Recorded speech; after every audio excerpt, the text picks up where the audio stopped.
भाई लोग नमस्कार। आप लोग कैसे हैं? आशा करते हैं कि आप लोग बहुत ही मस्त और स्वस्थ होंगे। जी हाँ दोस्तों, टुनटुन यादव का बहुत ही ब्लास्ट लेवल का गाना आप सभी के बीच में, भक्ति गाना, दुर्गा पूजा का गाना आ रहा है, जो कि गजब का लेवल का गाना है, जो कि शानदार गाना है। जिस गाने का नाम है माई ता हो खेली माई। गजब लेवल का गाना है, भक्ति गाना है टुनटुन यादव का।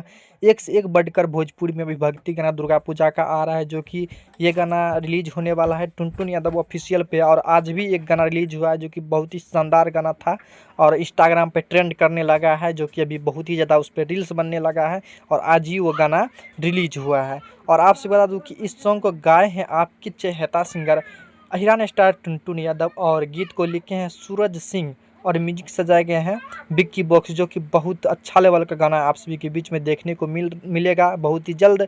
कल सुबह टुनटुन यादव ऑफिशियल पे, जो कि भक्ति गाना है, दुर्गा पूजा गाना है। और जाइए आप लोग इंजॉय कीजिएगा, और आज जो गाना रिलीज हुआ है उसको देखना ना भूलिएगा।